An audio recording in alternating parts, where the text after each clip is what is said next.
Hi guys! Welcome back to my channel. So today, mga tumi sa Magatos, somewhere in the municipality of Asuncion.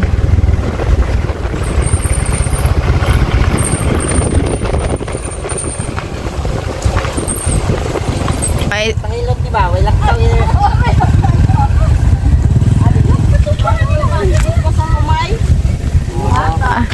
ka nagkumay ni Madam ay.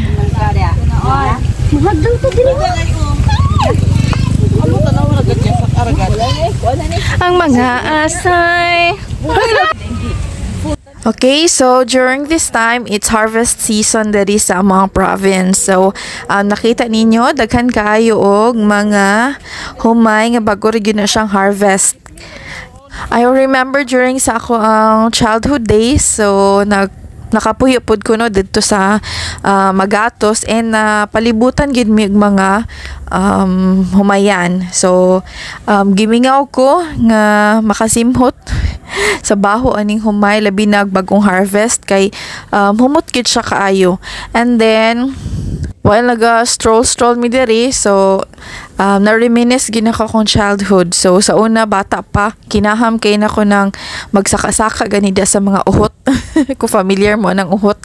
Yeah, after anang mag-harvest sa una kay manubing na dayon mi. So kana ganing mga nabilin gani nga di man gyud na makumpleto sa una labi na kay before is unay-unay pag gina mga tao pag gid ang mo harvest. So i-compare nimo sa una, so abisan pag unsa ka hawd ang harvester na ginay mga mabilin nga mga kuan humay. So mauna ang mo ang kalingawan pud og kuan sa una harvest pag human. So maka-earn pud mi kuan kanang usahay half sack of rice. So okay na kaayo. So karon ang ano nila is na namang mga kuan good na mga machine for harvesting rice. So dili na kaayo kuan automatic na siya. Kung sa una gikan sa farm imo pang i-cut ang rice and then itapukon tapos ikuan sa thresher. Karon is ano na nindot ang harvester kay diretso na gikan sa farm, then ang pag-process diretso na dayon sinako na dayon. So easy peasy na no sa mga kuan. Pero I believe sa katong mga layo-layo pag no sa kabihasnan, naga-practice lang yapon sila kanang tao ang naga-harvest. So mo yung main purpose sa pag-anhi diri is dili about aning rice.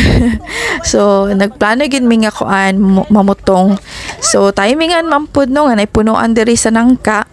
So abtik ayo kay lami biking nangka no. So nag-expect mi nga na yung mga hinog kaso kabangaan pa siya or hilaw-hilaw pa, pero gipa-harvest na sa kong agaw sa kong kay nana do nag-iming-iming kay last time wala gid sila nakatilaw kay na dapli na bian si kalsada no. So lahi po ning mag-iming-iming kay kadaagi ay kuan-kuanan ba. So maski dili sila ang kuan, sila ang nituwad or nitanom, sila po ang na-harvest. So mo ni karon na gisiguro namo na gikuha na lang namo nga maski dili pa kayo hinog para kami nalay atanugan na lang namo. So kwanto mo nakuha ay mga 4 ka buok sa mo putong gibahin-bahin.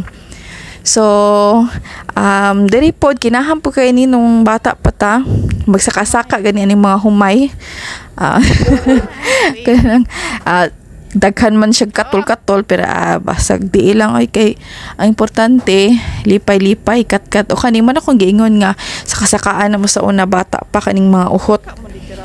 Pero pag haman lagi daghan kay katol o dadali pugligo, pero ang fun nga na ano ni mo sa imong pagkabata. So enjoy lang jud.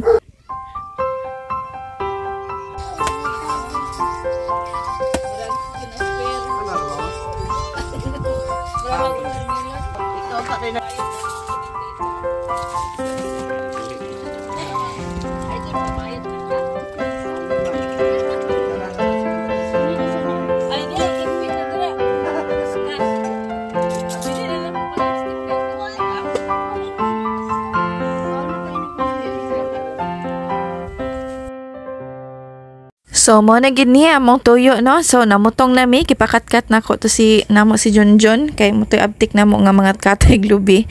And kami kay wala may mga kudkud dala so kutsara lang ni so kuan na gyud ni kayo praktikalan na jud kayo ni nga pagka pamutong. So ang tawag ani diri sa mga kay lamaw. So, ang sagol ani ano na mo tanan tong mga buko juice ug katong unod niya and then ihalo sa sudlanan then butangan og condensed milk. Yan, wala na ni kuan amo kanang wala ni daghang chichiburichi. Wala na ang uban kay ganahan man sila butangan pagkuan biscuit or kanang mani. So, kani kung saray na address mo resources, so, kung na may mo nakita din kanang gatas, so, murag po among gihalo. Pesos mo. Makapalit. Makapalit, nag-milk tea, nagbaso.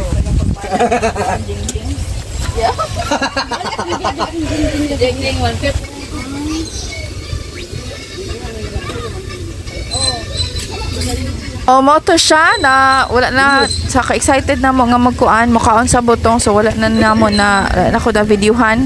So lami kayo siya and lami kayo magbalik-balik sunod na pod unta ang mo sponsor is kuan na sad okay na sad.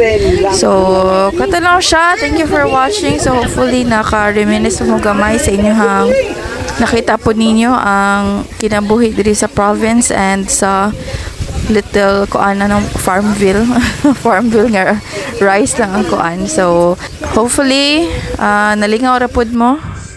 Bye guys.